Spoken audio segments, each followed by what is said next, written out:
Alangkah baiknya Tuhan Yesus, amin saudara. Dia telah mengantarkan kita sampai kepada hari ini. Tuhan Yesus baik. Mari kita lebih mengenal lagi akan Tuhan Yesus dalam hidup kita. Kita belajar lagi mengenai karakter Tuhan Yesus. Karakter Tuhan Yesus. Karena firman Tuhan berkata, barang siapa yang ada dalam Tuhan Yesus, dia wajib hidup sama sebagaimana Yesus hidup.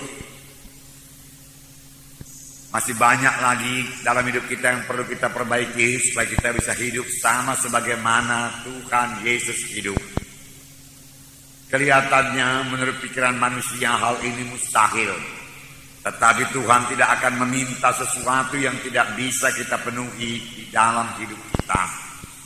Terlebih-lebih firman Tuhan berkata, sama sebagaimana dikatakan Paulus, hidupku ini bukannya aku lagi, tapi Yesus hidup dalam aku. Yesus hidup di dalam saudara. Yesus hidup dalam saya. Ada Roh Kudus dalam saudara, ada Roh Kudus dalam saya. Roh Kudus itu hidup, Roh Kudus itu berkuasa. Dan firman Tuhan berkata, Roh Kudus akan memimpinkan kita kepada segala kebenaran. Roh Kudus akan menuntun kita. Roh Kudus akan menyanggupkan saudara untuk menolak semua dosa. Roh Kudus akan memperingatkan saudara, menerangkan kepada saudara mana dosa, mana sifat-sifat yang tidak berkenan kepada Tuhan, mana kesombongan kita, kemalasan kita, segala sesuatu yang tidak berkenan kepada Tuhan diterangkan semua oleh Roh Kudus kepada kita kalau kita mau dengar-dengaran kepada Roh Kudus. Dan yang perlu bagi kita yaitu mematuhi Roh Kudus, niscaya hidup kita berubah, damai dan sejahtera. Jadi dengan berdiamnya Roh Kudus dalam kita, maka apa yang dikatakan Tuhan Yesus memang tidak terjadi sekaligus. Tuhan Yesus pernah berkata kepada murid-muridnya, hendaklah kamu sempurna sama sebagaimana Bapamu yang di sorga sempurna adanya. Tuhan Yesus sudah hidup tanpa dosa di dunia ini. Bukan berarti ia tidak dicobai. Ia dicobai. Bahkan setelah berpuasa 40 hari 40 malam dia dicobai. Tapi dia tidak jatuh kepada dosa. Dia tetap berkemenangan. Firman Tuhan berkata, dia dicobai, dia ditantang, dia dicela, dia dihina, dia difitnah. Tapi dalam semuanya itu Tuhan Yesus tidak berbuat dosa. Tidak berbuat dosa. Tuhan Yesus minta kita juga tidak berbuat dosa. Barang siapa yang ada dalam Yesus, dia wajib hidup sama sebagaimana Tuhan Yesus hidup. Sama sebagaimana Tuhan Yesus hidup. Sebenarnya bukan hanya hidup, kita juga perlu melayani sama sebagaimana Yesus melayani. Yesus melayani, membawa firman Tuhan dan membawa kuasa Tuhan. Yang menyembuhkan yang sakit, yang mengusir setan. Siapakah sekarang yang dipakai Tuhan untuk melaksanakan hal ini? Tidak lain daripada gerejanya, yaitu saudara dan saya. Tidak ada alat Tuhan yang lain. Tuhan telah menyerahkan pelayanan tersebut kepada gerejanya yang sangat dia kasihi, yang telah ditebusnya dengan harga yang mahal, dengan darahnya yang mahal, yaitu kita ini membawa berita Injil. Kita ini memperkenalkan Tuhan Yesus kepada jiwa-jiwa yang belum mengenal Tuhan Yesus. Kita inilah yang dipakai Tuhan untuk menyatakan kuasa Tuhan yang belum berubah itu. Kita inilah, saudara dan saya, yang dipakai Tuhan untuk berdoa bagi orang sakit, lalu orang itu akan sembuh. Kita inilah yang dipakai Tuhan untuk meletakkan tangan seorang sakit, lalu orang itu akan sembuh. Kita inilah yang dipakai Tuhan untuk mengusirkan setan di dalam nama Yesus, dan setan mesti pergi di dalam nama Yesus. Amin, saudara. Jadi kita lah yang dipakai Tuhan. Tidak ada Tuhan yang lain. Terlebih pada akhir zaman ini, di mana Tuhan mau menyelesaikan pekerjaannya. Itu berarti dia akan menyelamatkan banyak-banyak jiwa-jiwa. Injil Tuhan akan dikabarkan lebih gencar lagi, lebih hebat lagi. Sehingga banyak jiwa-jiwa diselamatkan. Gereja-gereja dibangunkan. Terutama bukan gedungnya yang dibangunkan. Orang-orangnya yang dibangunkan. Anak-anak Tuhan yang dibangunkan. Bertambah teguh. hatinya, bertambah teguh batinnya untuk mengikut Tuhan. Tidak mudah digoda setan, tidak mudah dibimbangkan oleh busuk itu, tetapi teguh mengikut Tuhan. Nah, saudara yang kasih dalam nama Yesus, semua ini bisa kita laksanakan karena Yesus di dalam saudara, Yesus dalam kita. Amin, saudara. Jadi Tuhan Yesus ada dalam saudara. Sadarilah itu selalu. Roh Kudus dalam saudara. Sadarilah itu. Sadarilah itu. Bahkan firman Tuhan, kobarkanlah karunia-karunia Roh Kudus yang ada padamu. Sebenarnya Tuhan telah memberikan karunia-karunia Roh Kudus juga kepada kita. Tetapi banyak di antara anak Tuhan tidak mengobarkannya. Bahkan dia tidak tahu, dia tidak menunjukkannya. Mari masuk dalam pelayanan. Saudara melihat orang sakit, saudara begitu mengasihi dia, sehingga hati saudara tergerak oleh belas kasihan. Dan saudara kemudian berdoa kepada Tuhan, Tuhan tolonglah Tuhan, sembuhkan orang ini Tuhan. Tuhan, apakah aku bisa meletakkan tangan pada orang ini Tuhan? Tuhan pimpin aku, Tuhan urapi aku, Tuhan aku akan bertindak dalam nama Yesus. Nah, saudara mulai meletakkan tangan dalam nama Yesus, terima kesembuhan. Dan tiba-tiba saudara melihat orang itu sembuh. Nah, saudaraku, karunia menyembuhkan berlaku atas saudara. Peliharalah itu. Belajar untuk kalian lainnya. Karena Roh Kudus yang diberikan Tuhan kepada kita tidak bekerja terus-menerus. Tidak bekerja terus-menerus. Hanya buat keadaan-keadaan yang penting saja. Oleh sebab itu, setiap anak-anak Tuhan harus tetap dalam persekutuan yang indah dengan Tuhan. Amin, saudara. Jadi rasakan selalu kehadiran Tuhan di dalam hidup saudara. Bersekutu dengannya, dengarkan suaranya. Tuhan itu Tuhan yang bersungguh-sungguh. Oleh sebab itu, kalau memang Tuhan dalam kita, semuanya kita kerjakan dengan sungguh-sungguh. Kita melayani dengan bersungguh-sungguh. Kita berdoa dengan bersungguh-sungguh. Kita mengasihi dengan bersungguh-sungguh. Kita mengampuni dengan bersungguh-sungguh. Amin, saudara. Hanya kehendak daging saja, saudaraku, yang menahan kita untuk bersungguh-sungguh. Sebenarnya, saudaraku, lebih keberkatan, sangat enak bersungguh-sungguh daripada menghayal-menghayal atau separuh-separuh hati, saudaraku. Ya, bersungguh-sungguh, bersungguh-sungguh, bersungguh-sungguh. Nah, Tuhan Yesus bersungguh-sungguh dalam melaksanakan kehendak Bapanya. Tuhan Yesus berkata dalam Yohanes 4 ayat 34, saya membacakan kepada saudara bagaimana kesungguhan hati Tuhan Yesus. Yohanes 4 ayat 34. Kata Yesus kepada mereka, makananku ialah melakukan kehendak Dia yang mengutus aku dan menyelesaikan pekerjaannya. Sini dikatakan, makananku ialah melakukan kehendak Dia yang mengutus aku dan menyelesaikan pekerjaannya. Murid-murid membawa makanan kepada Tuhan Yesus. Tapi Tuhan Yesus perlu mengerjakan pekerjaan Tuhan.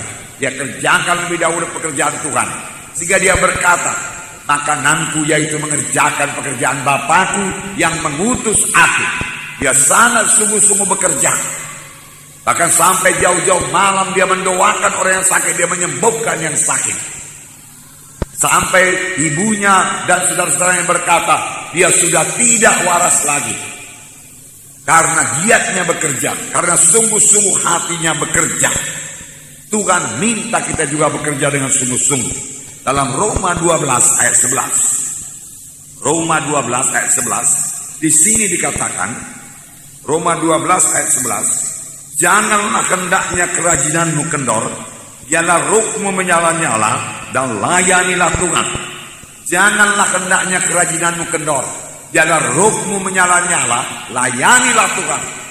Di dalam hati kita ini ada semangat yang menyala-nyala untuk melayani Tuhan.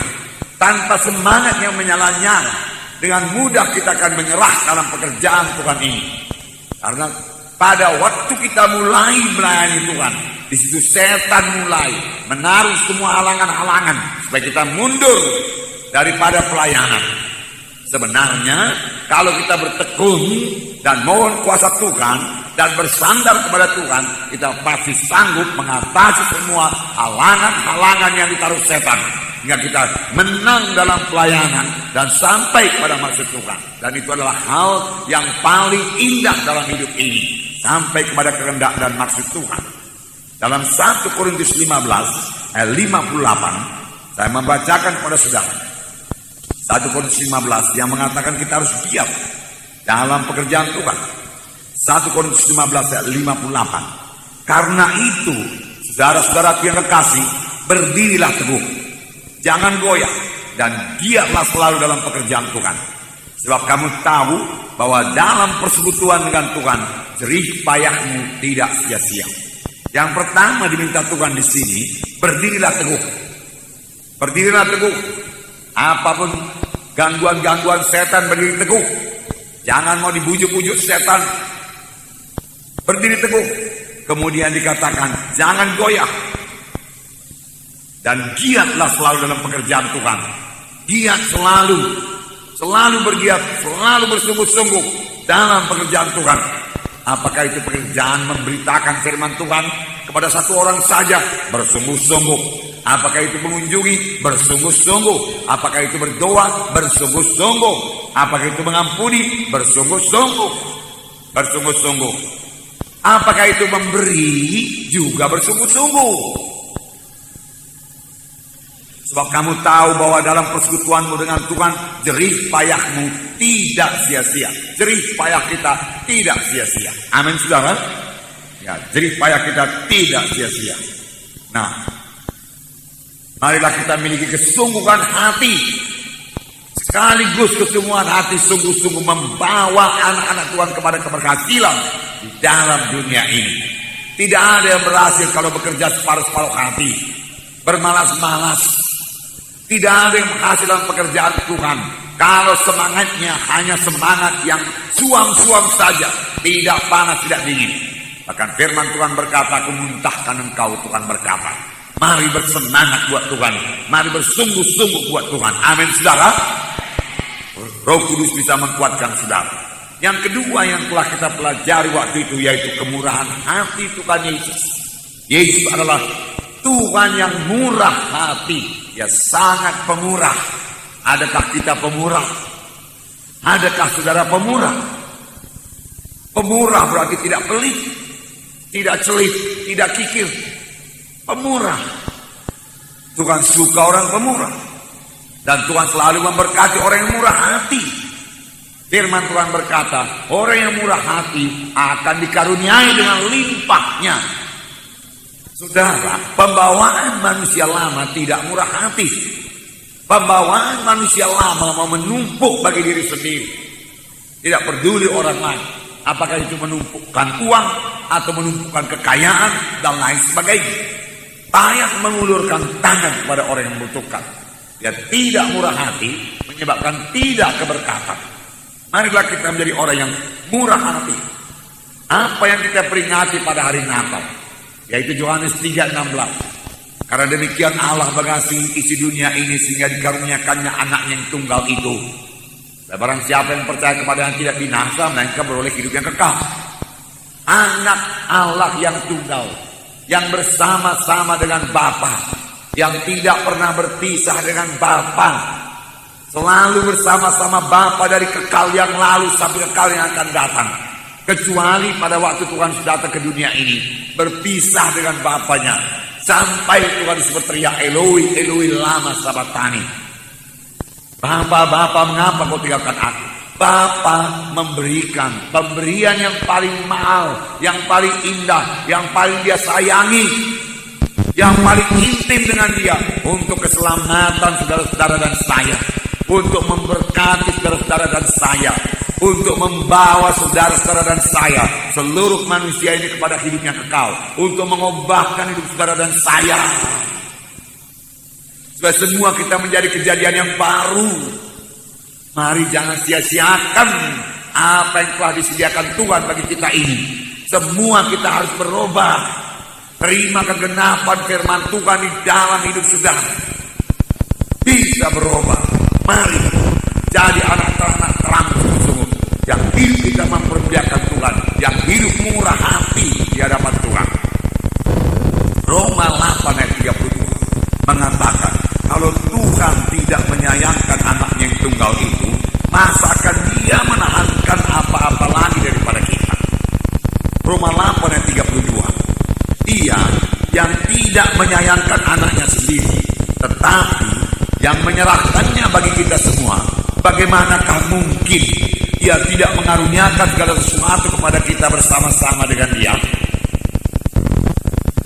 Tuhan Bapa di sorga telah memberikan Tuhan Yesus kepada saudara-saudara, dan saudara sekarang memiliki Tuhan Yesus, memiliki keselamatan, memiliki hidup yang kekal.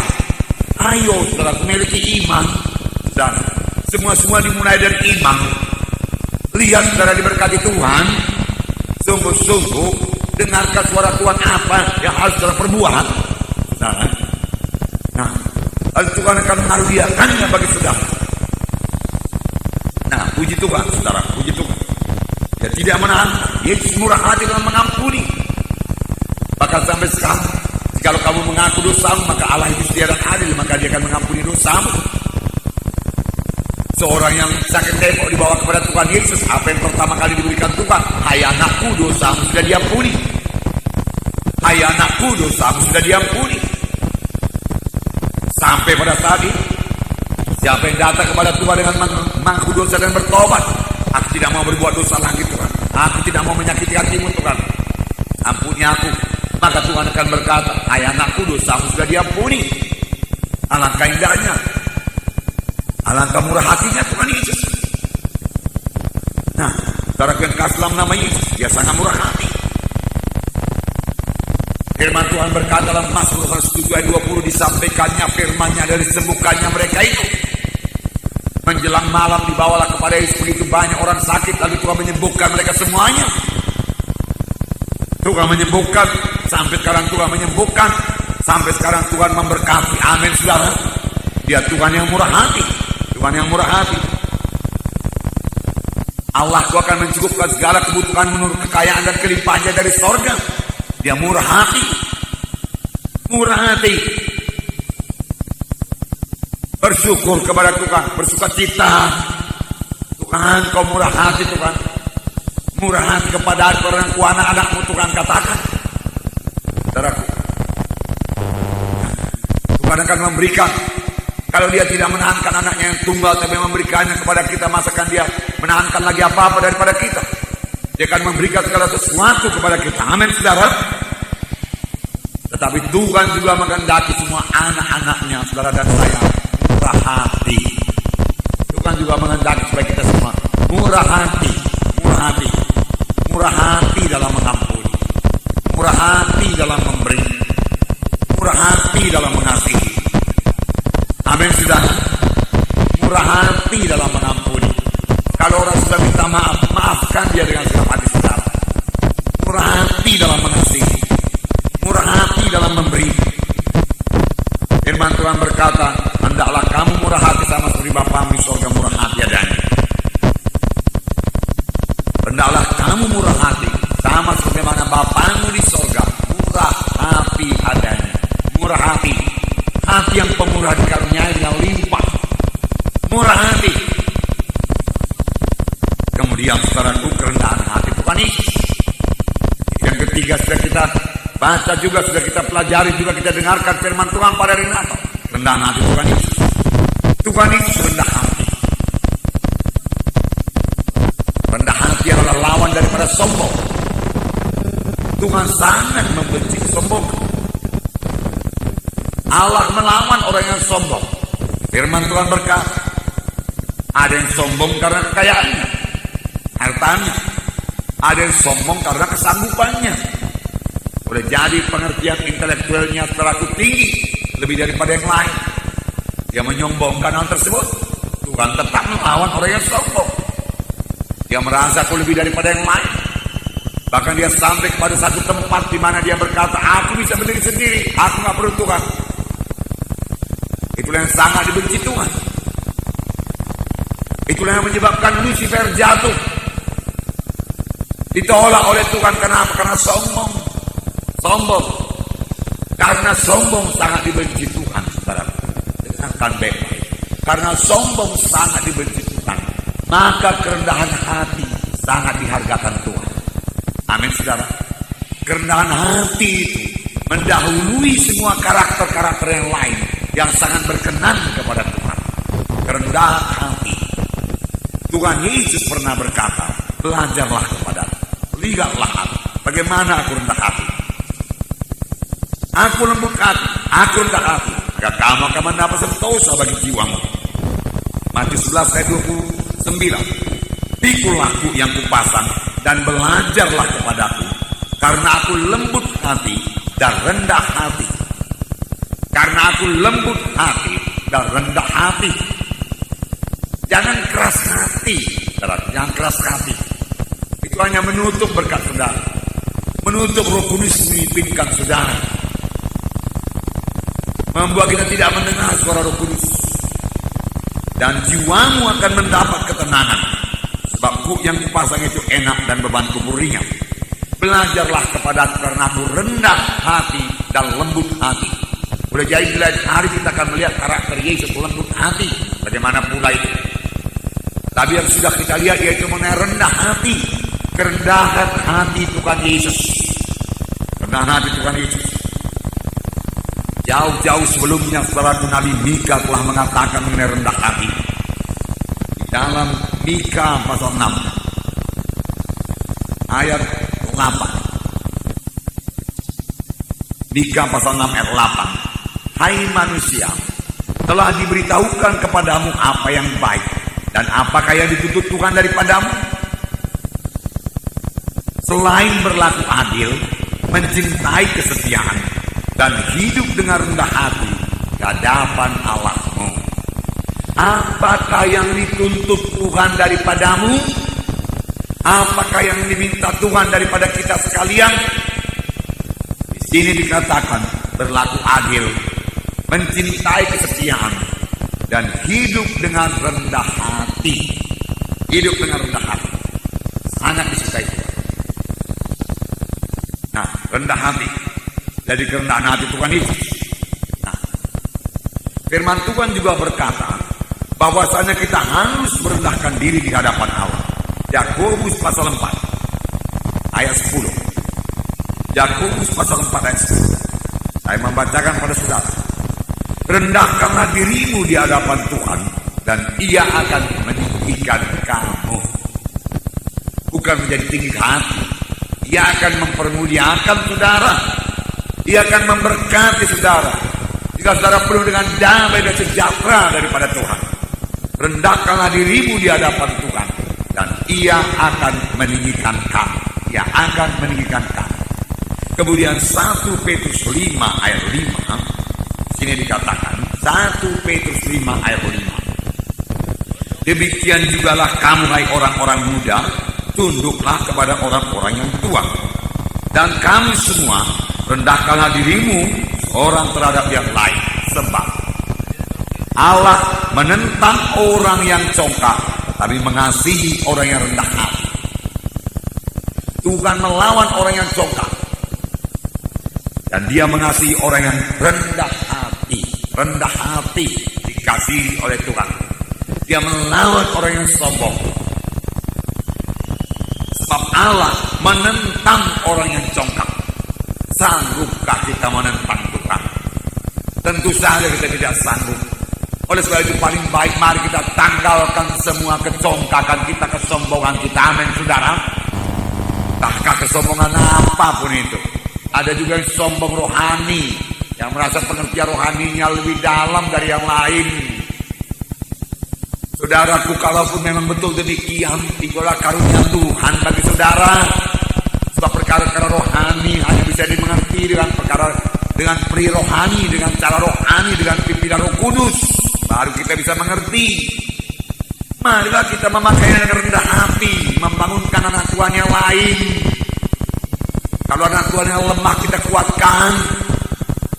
Karena firman Tuhan berkata, biarlah yang kuat menolong yang lemah. Amin saudara.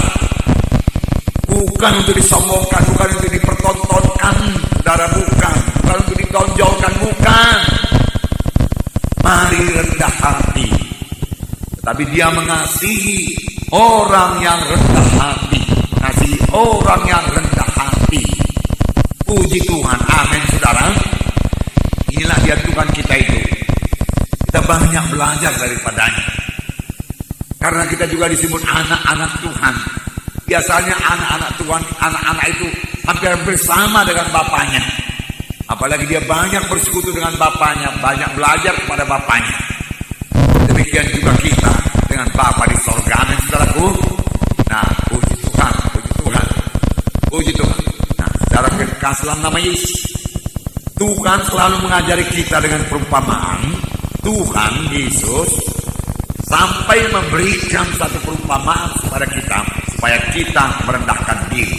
Lukas 14 ayat 13 dan 14. Jangan menonjolkan diri, jangan merasa diri hebat, mari rendah hati. Amin. Lukas 14 ayat 10 ya.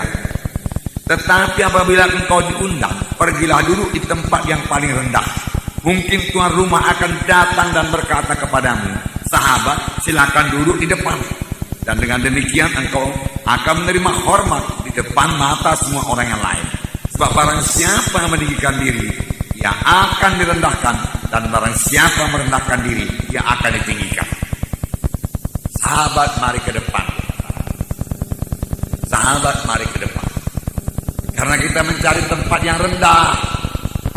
Saudaraku yang kekasih, manusia ini pun suka kepada orang yang rendah hati. Amin. Ya. Manusia, apalagi Tuhan. Bahkan manusia ini pun, saudaraku, maaf saya mengatakannya kepada saudara, muak terhadap orang yang sombong. Marilah kita rendah hati. Amin, saudaraku. Ya. Karena firman Tuhan berkata, saudaraku, Tuhan kita Tuhan yang rendah hati. Rendah hati. Mari kita memiliki karakter rendah hati.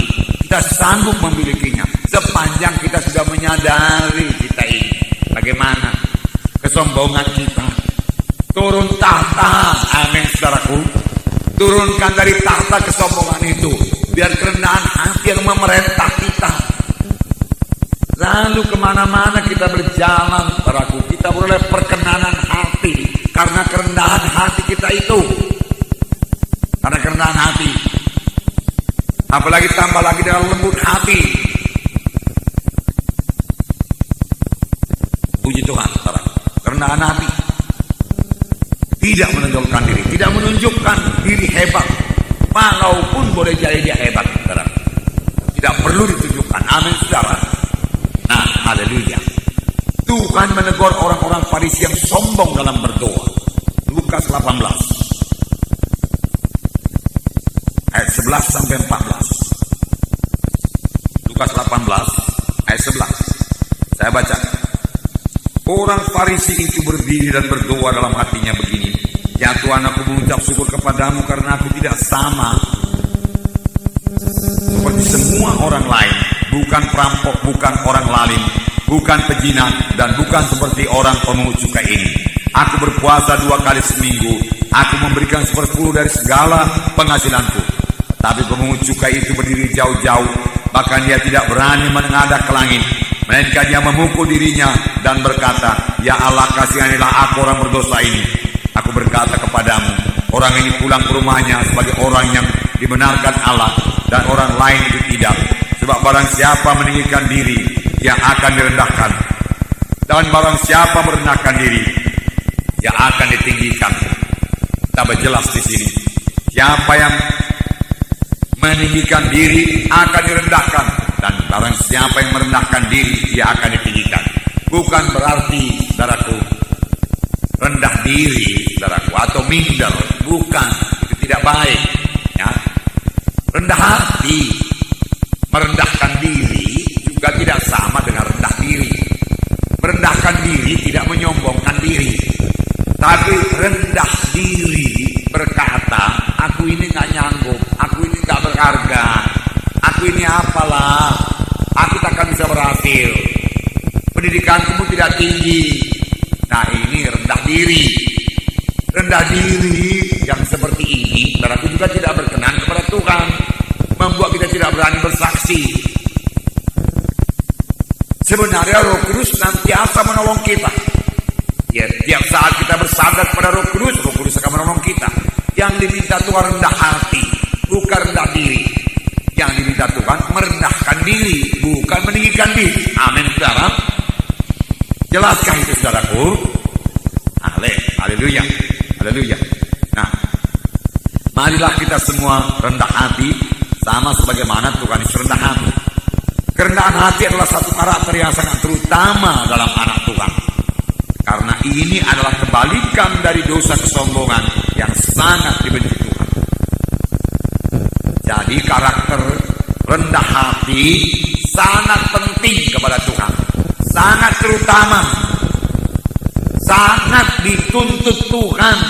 Apakah yang dituntut Tuhan dari anak-anaknya? Adil, rendah hati. Mengapa rendah hati ini sangat dipentingkan Tuhan? Karena rendah hati ini berlawanan dengan dosa kesombongan yang sangat dibenci Tuhan. Dan lawan daripada sombong adalah rendah hati. Amin.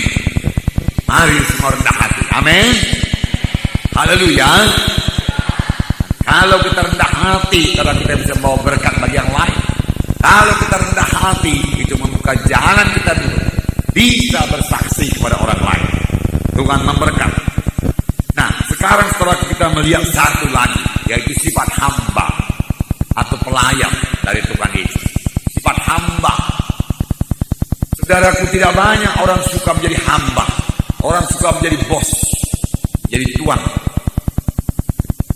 Tetapi sebenarnya Tuhan pun, kalau dia anak Tuhan, dalam manajer pun, saudaraku, dia bisa punya roh pelayan. Roh pelayan. Sedangkan Tuhan Yesus, Raja segala raja, memiliki roh pelayan. Dia suka melayani. Sampai dia berkata, anak manusia datang bukan untuk dilayani, melainkan untuk melayani. Untuk melayani. Jadi kita juga perlu memiliki sifat hamba. Hamba. Saudaraku, perlu saya terangkan kepada saudara, hamba pada zaman Tuhan Yesus tidak sama dengan pelayan. Ya, pembantu rumah tangga nggak sama. Pada zaman Tuhan Yesus, hamba itu adalah seorang yang dibeli. Hamba sahaya, tidak punya hak apa-apa. Yang ada hanya patuh pada tuannya. Bahkan kalau tuannya mau mengganti namanya, boleh ganti nama. Dia kehilangan hak. Dan kalau tuannya tidak suka dia lagi, tuannya bisa menjual dia di pasar. Jadi pasar pada waktu itu, saudara. Nah, memang pasarnya bukan macam pasar swalayan, saudara. Tapi banyak barang-barang dijual. Yang kebutuhan sehari-hari, makanan, minuman, saudaraku, dijual di pasar. Termasuk satu lagi, budak. Yang sekarang tidak ada lagi. Budak yaitu orang, manusia dijual di pasar sana. Jualan. Lalu siapa yang melihat budak itu, kalau dia kepingin, boleh dia beli. Dia lihat dulu tampangnya bagaimana. Ya. Lihat tangannya bagaimana. Oh, tangannya biasa kerja. Ya. Nah, coba bergerak dulu. Bagaimana gerakannya, lambat, cepat, ya, gemuk, kurus. Ya. Bagaimana kepintarannya, keahliannya, ditanya sama yang menjual itu. Oh, ini ahli masak ini ahli bertani ini, dan lain sebagainya. Ini dia baik ini. Lalu ditawar, berapa harganya? Lalu dibeli, lalu dibawa pulang. Kalau jadi mula-mula dirantai macam anjing supaya jangan lari. Kakinya dirantai kiri, rantai kanan, saudara, dan diberikan jaraknya barang setengah meter supaya kalau dia jalan pun nggak bisa lari. Jadi kalau dia mencoba lari, gampang ditangkap, cambuk. Itulah dia budak pada waktu itu. Sama sebagaimana Yusuf dijual ke tanah Mesir sebagai budak, lalu menjadi hamba di rumah Potifar. Nah, yang dimaksud dengan hamba di sini itulah dia, doulos dalam bahasa Greek. Tidak punya hak apa-apa. Dan Yesus memang mengosongkan dirinya dan menjadi sama seperti hamba. Jadi sama seperti hamba. Nah, ini saudaraku, kelihatannya berat sekali. Tetapi yang Tuhan minta kita ini menjadi hamba Tuhan. Bukan hamba manusia, hamba Tuhan. Kami ini hamba-hamba yang tidak berguna. Dikatakan dalam buku Lukas, nanti kita baca. Setelah kita mengerjakan segala sesuatu. Kerja kita melayani. Sama sebagaimana kerja Yesus melayani. Nah, dalam Yesaya 42 ayat 1. Nabi Yesaya telah menubuatkan mengenai Tuhan Yesus. Yesaya 42 ayat 1. Saya membacakan pada saudara. 42 ayat 1. Lihat, itu hambaku yang kupegang, orang pilihanku, yang kepadanya aku berkenan. Aku telah menaruh rohku ke atasnya, supaya ia menyatakan hukum pada bangsa-bangsa. Lihat, itu hambaku yang kupegang.